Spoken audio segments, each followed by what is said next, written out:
Hola mis queridos hermanos y hermanas, bienvenidos a una nueva semana del estudio de Ven Sígueme. Esta semana, del 4 al 10 de abril, estamos estudiando los capítulos 14 al 17 de Éxodo y continuamos con la historia de Moisés. Nos quedamos en que por fin pudieron salir. Hoy vamos a conversar de los maravillosos milagros que continuaron. Hablamos bastante acerca de las maravillas de Jehová en la semana anterior, pero continuamos con más milagros, más señales y cosas de las que no debemos olvidarnos. Vamos a enfocar, como siempre, las cosas de las que aprendemos con una perspectiva para llevarlo a la vida, para llevarlo a la práctica. Empecemos. Yo soy Daniel Ampudia Lazo, este es el estudio de Ven Sígueme y vamos a ir al capítulo 14, vamos a empezar por allí. El tema de esta semana es Estad firmes y ved la salvación de Jehová. A mí me llamó bastante la atención que de forma particular, repetitiva aún, se nos recuerda que debemos anotar nuestras impresiones.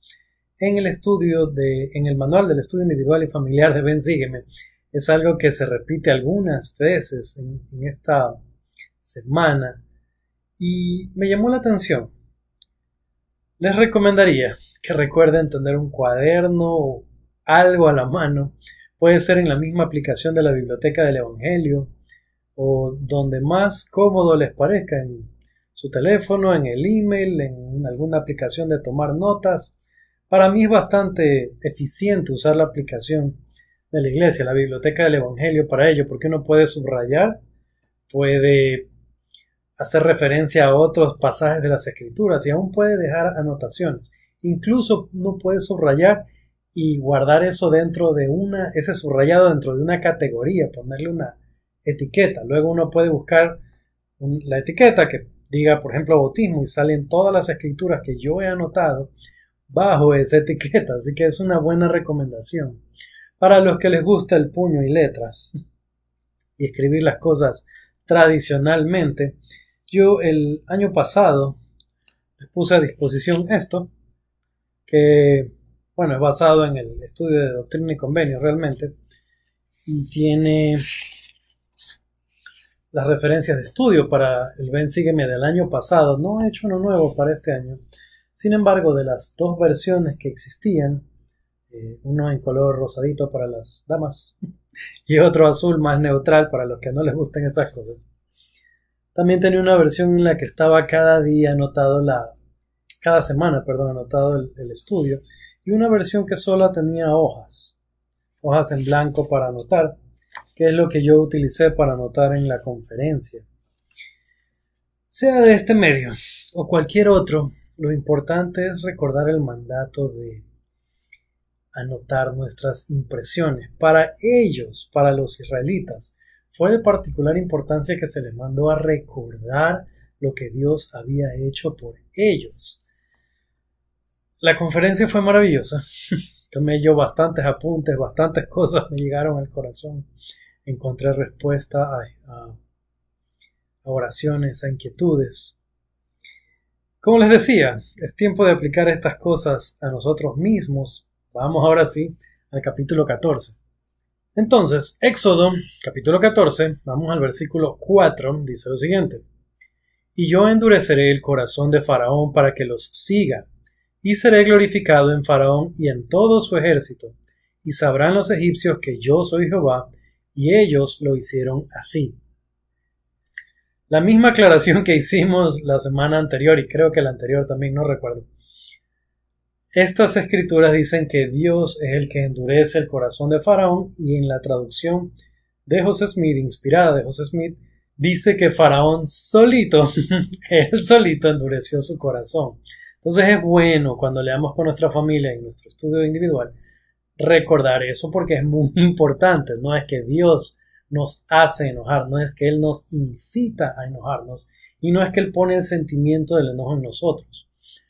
Es de nosotros mismos que decidimos enojarnos, molestarnos, reaccionar, lo que sea. Ahora, el corazón de Faraón se iba a endurecer entonces, y eso es lo que dice. Pero Dios con anticipación les está diciendo que esto va a pasar y que Él va a mostrar su poder, porque Dios conoce el fin desde el principio.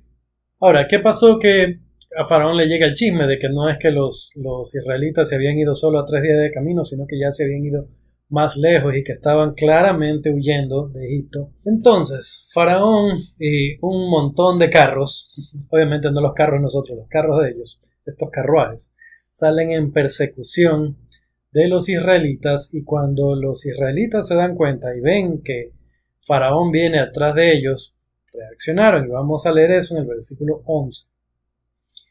Y dijeron a Moisés: ¿no había sepulcros en Egipto que nos has sacado para que muramos en el desierto? ¿Por qué has hecho así con nosotros, que nos has sacado de Egipto?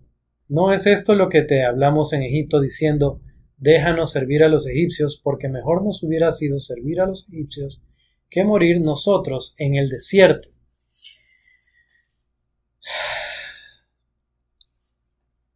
Puede ser frustrante leer estas cosas y leer las reacciones de ellos, pero haríamos bien en situarnos también y tratar de ponernos en sus zapatos. Bueno, ellos no usaban zapatos, pero ustedes me entienden. Ellos estaban murmurando, y algo que para mí es interesante es que me recuerda mucho el viaje de Ley y su familia, donde también habían continuas murmuraciones.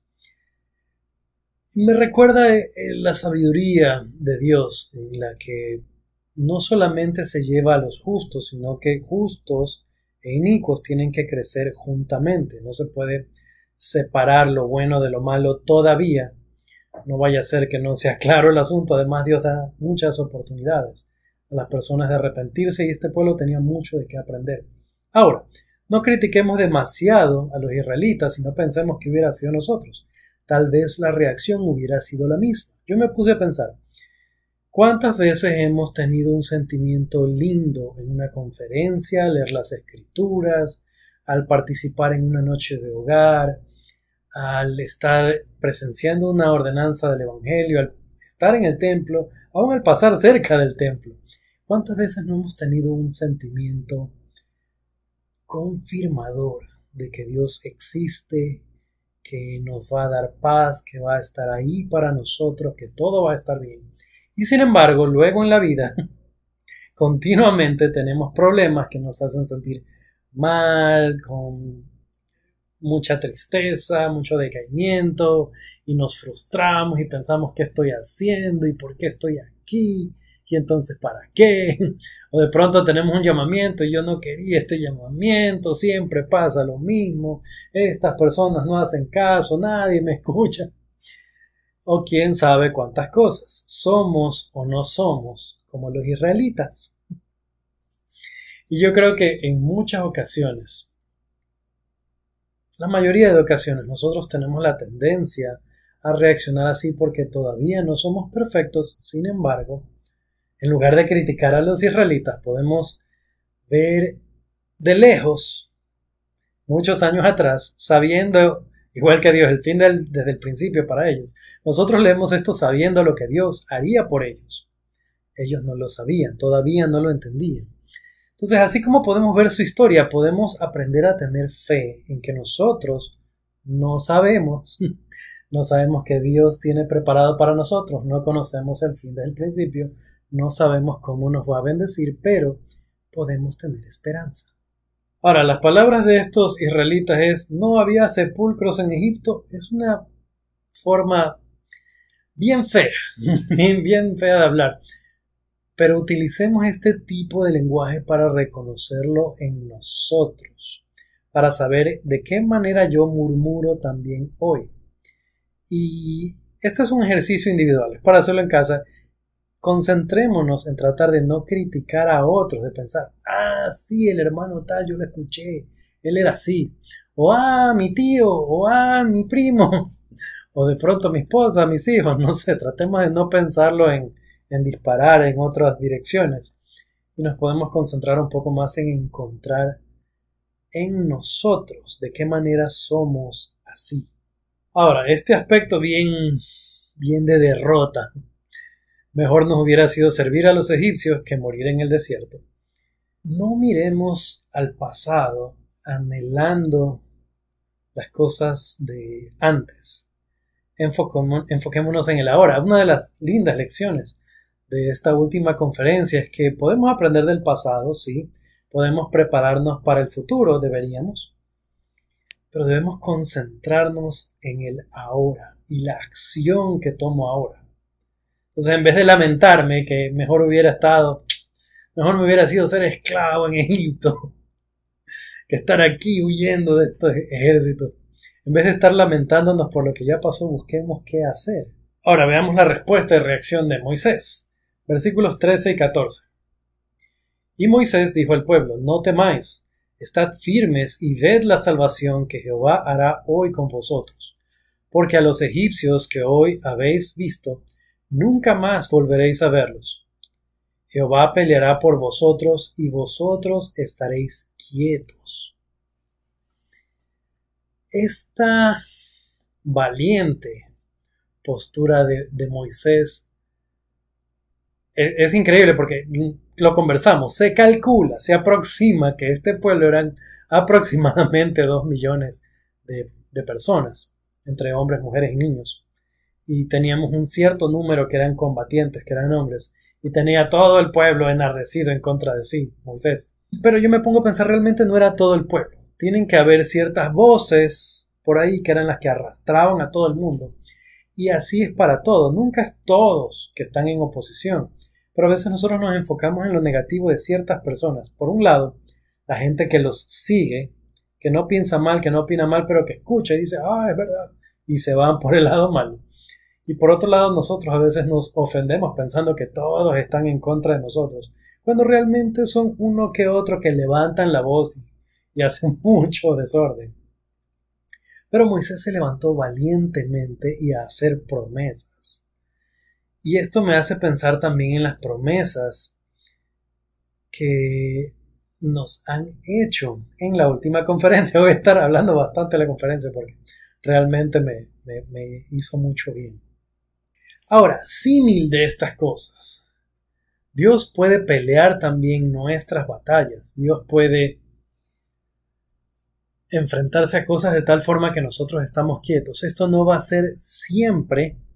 El ejército israelita tuvo que pelear muchas batallas, de aquí en adelante, muchísimas. Y algunas las vamos a encontrar, vamos a hablar al menos de una en la parte 2, no se pierdan la parte 2 de esta semana. Pero en esta ocasión Dios les iba a demostrar su poder. Habrá ocasiones en las que nosotros no tengamos que hacer nada. Y Dios nos va a mostrar sus milagros. No van a ser todas y no van a ser cuando nosotros queramos, pero van a existir. Y las podemos ver si nosotros contamos nuestras bendiciones. Las vamos a encontrar. Ahora, Dios habla a Moisés y le dice, yo diría le recuerda, le da la instrucción que él puede poner su vara y dividir las aguas del mar Rojo. Y le dice que lo haga.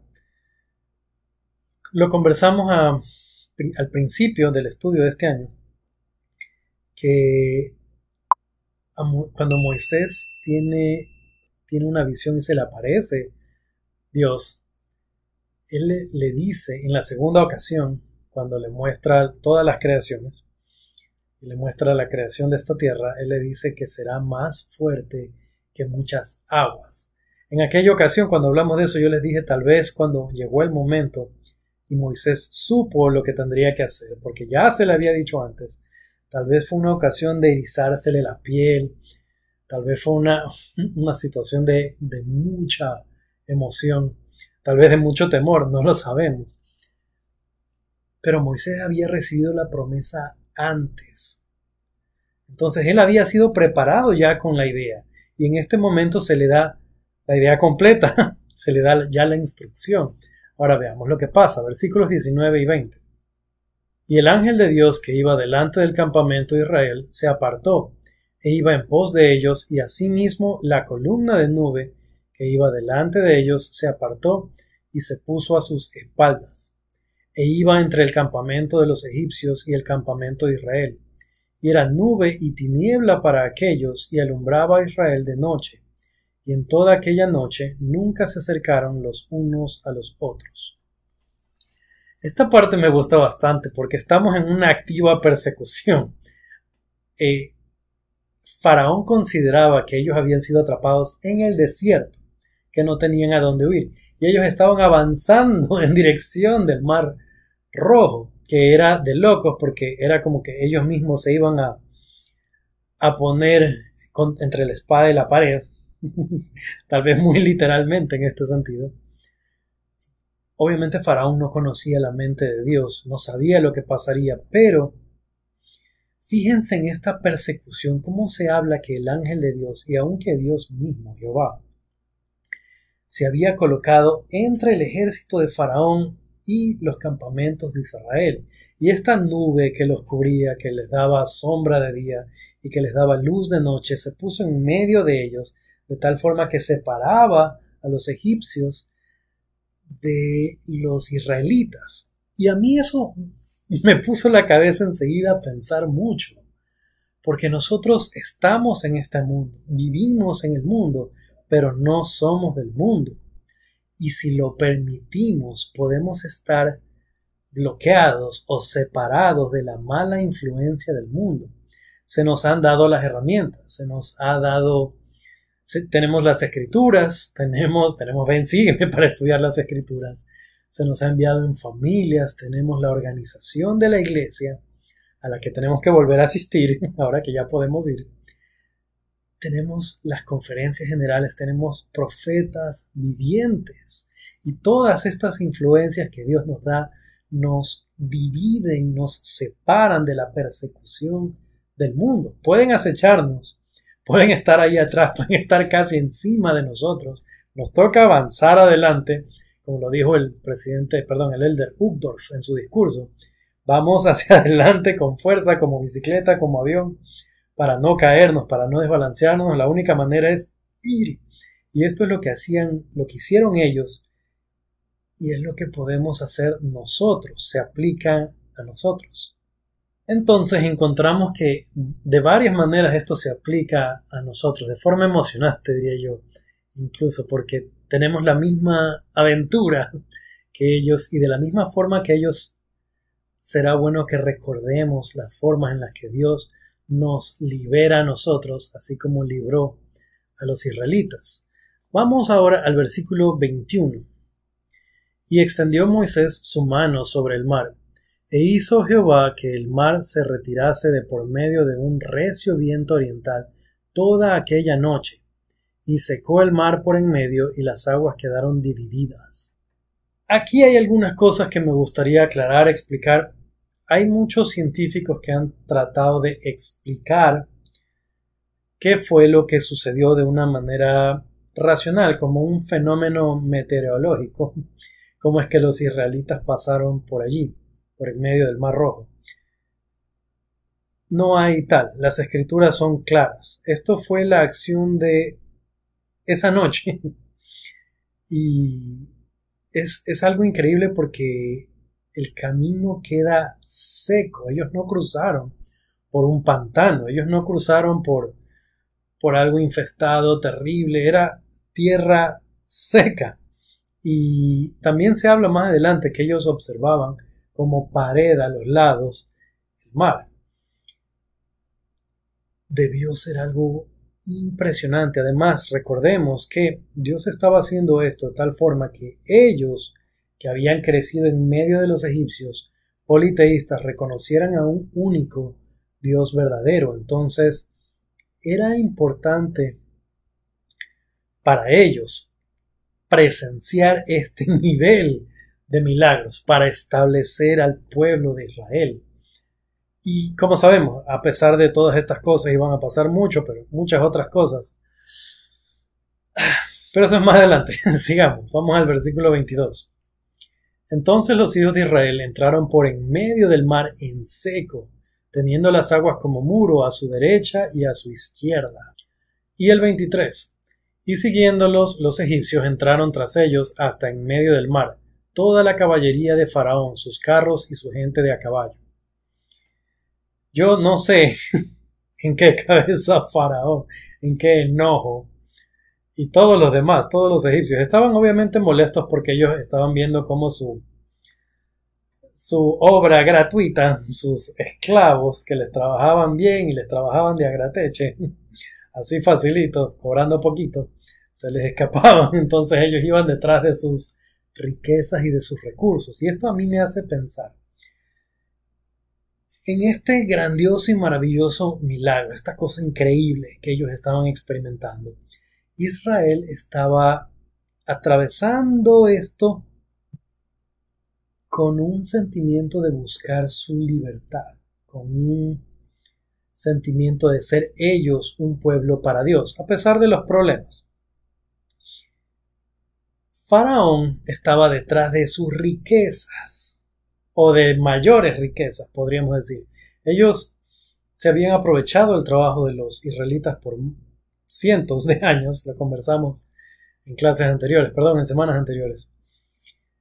Y aquí vemos que hay diferentes motivaciones para pasar. Yo me imagino, como israelita, viendo este milagro, tal vez con emoción, pero tal vez también con un poco de temor, con un poco de ¿qué es esto? Recuerden que el apóstol Pedro,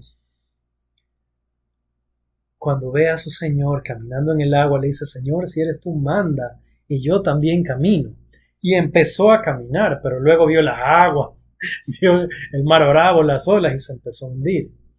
Él tuvo la capacidad, del poder espiritual, diría yo, todavía para pedir ayuda a su Señor, que es lo que nosotros hacemos también en situaciones difíciles. Pero fíjense, hay una prueba grandísima de fe de ellos en poner pie en medio de este mar partido en dos. ¿Qué es lo que hizo que ellos tengan esa capacidad, esa fuerza? Nosotros menospreciamos mucho a los israelitas, pero no nos ponemos a pensar también en estas otras cosas. Obviamente no era sensato para ellos, objetivamente hablando, decir: agua, agua, pasemos. Sin embargo, lo hicieron, con la guía de un profeta. Y aquí es donde vienen otras cosas de las que podremos hablar. ¿Qué dijo el presidente Nelson en la última conferencia? ¿Qué dijeron los demás profetas del Señor, los demás siervos inspirados de Dios? ¿Qué nos pidieron hacer? Y en muchas circunstancias lo que nos piden hacer es casi que como caminar con el agua acá y el agua acá. ¿Qué nos motiva a hacerlo? Sería bueno saberlo para en el momento de dificultad recordarlo. Ahora, otro motivo era el que estaba llevando a los egipcios a hacer esa corrida por en medio de las aguas. ¿Por qué razón hacemos las cosas? Miren que era el mismo camino, objetivos diferentes. Cuando yo sirvo en la iglesia, cuando tengo un llamamiento y me esfuerzo y hago lo mejor posible, ¿lo hago para ser visto del resto? ¿O lo hago porque amo a Dios y a mis hermanos? ¿Me esfuerzo en el trabajo para proveer a mi familia o para ser alabado de los hombres? ¿Soy el primero de la clase en la universidad, en los estudios, donde sea? ¿Lo hago porque quiero los honores, que el resto sepa que yo soy mejor? ¿O lo hago para cumplir con el mandamiento de prepararme secular y espiritualmente? ¿Me empeño en mi estudio de las Escrituras de la misma forma que me empeño en mis estudios seculares? Eso tiene mucho para decir de quiénes somos nosotros y por qué hacemos las cosas. Ahora sigamos con la historia, veamos lo que pasó. Vamos a leer bastantes versículos aquí. No encontraba realmente cómo reducirlos, me gustan bastante, pero vamos a ir haciendo comentario entre versículo y versículo. Vamos a leer desde el 25 hasta el 28, pero voy a ir diciéndoles una que otra cosa por ahí. 25. Y les quitó las ruedas de sus carros, y avanzaron pesadamente. Entonces los egipcios dijeron: huyamos de delante de Israel, porque Jehová pelea por ellos contra los egipcios. Vamos a hacer una pausa ahí. Si nos damos cuenta, hay una nota al pie donde dice: y les quitó. En la palabra quitó podemos ver que se aclara o se explica que no es que Dios les desapareció las ruedas, Probablemente lo que pasó es que se empezaron a trabar. No sabemos de qué manera, no sabemos cómo, pero para los egipcios, por la reacción que tienen, fue evidente que el Dios que había hecho todas las plagas en Egipto y que los había castigado tan fuertemente para que soltaran a los israelitas, estaba otra vez actuando en favor de su pueblo y en contra de Egipto. Ahora, nosotros de la misma forma podríamos percibir nuestra vida y como les digo, no se trata de criticar a otras personas. Se nos habló mucho en la conferencia acerca de sanar el corazón, de perdonar a otros, de mirar, de amar a los demás, a nuestros semejantes. Entonces realmente esto es más para ver hacia nosotros, hacia nuestra vida. A veces yo puedo ver que cuando estoy haciendo algo mal, las cosas naturalmente salen mal. Es tiempo de arrepentirnos, si es así. Y lo podemos ver. Continuemos, 26. Y Jehová dijo a Moisés, extiende tu mano sobre el mar, para que las aguas se vuelvan sobre los egipcios, sobre sus carros y sobre su caballería. Entonces Moisés extendió su mano sobre el mar, y cuando amanecía el mar se volvió en su fuerza, y los egipcios al huir se encontraban con el mar, y Jehová derribó a los egipcios en medio del mar. Hablamos de varias plagas, 10 plagas, en Egipto, y podríamos decir que esta fue una más, que no afectó a los israelitas y que afectó a los egipcios. Y la consecuencia una vez más fue terrible. Para la consecuencia completa veamos el 28. Y volvieron las aguas y cubrieron los carros y la caballería y todo el ejército de Faraón que había entrado tras ellos en el mar. No quedó de ellos ni uno. Esta es una de las cosas que yo les digo que son sacrificios terribles. Sí, eran el ejército contrario, sí, eran el enemigo, sí, querían probablemente matar a muchos de los israelitas y hacer cautivos a la mayoría de ellos, es verdad. Sin embargo, vemos el costo, otra vez, el precio de librar a Israel y fue alto. Y me hace pensar una vez más en lo que costó librarnos a nosotros de la muerte y del pecado y el sacrificio tan grande que fue. Creo que todas estas cosas son momentos para recordar el sacrificio que llevó a cabo el Hijo, pero el sacrificio también que nos dio el Padre. No fue el sacrificio de uno nada más. Y meditando un poco en ello, ni siquiera fue el sacrificio de ellos dos. Todas las huestes celestiales que pudieran presenciarlo en el momento, que lo tuvieron que ver, lo vieron. María, la madre de Jesús, estuvo allí. No en el momento de Getsemaní, pero sí en Gólgota. El sacrificio no fue solamente de Jesucristo. Y costó mucho que nosotros tuviéramos la oportunidad, el privilegio de arrepentirnos. Ahora, versículo 31. Y vio Israel aquel gran hecho que Jehová ejecutó contra los egipcios, y el pueblo temió a Jehová y creyeron en Jehová y en Moisés su siervo. Como les decía, estas cosas tuvieron que pasar, tuvieron que darse para que ellos entendieran que no es que había muchos dioses y el de ellos era mejor porque era el de ellos. No es que dentro de los muchos dioses Jehová era más poderoso. Esto era para que ellos entiendan que había un único Dios verdadero y era el que ellos se les mandaba a servir. Como les dije, un grupo como de 2 millones de personas, sí, pero comparado con todo el mundo eran un pueblo que tal vez podríamos decir que era pequeño en comparación con otros, o en comparación con Egipto y otros grandes pueblos de aquella época, no pueblos, naciones. Y aquellos, la minoría, los poquitos, los que estaban solitos viajando en el desierto, servían al único Dios verdadero. Esto me hace pensar, la Iglesia de Jesucristo es más grande que nunca en la historia de todo el mundo. Vivimos en una época privilegiada, con tantos templos y tantos otros que se anuncian, con la Iglesia en casi todo el mundo, casi, no en todo el mundo. Hay lugares donde falta que llegue aún el Evangelio. Vivimos en esta época milagrosa, pero aún así fácilmente podríamos decir que somos la minoría.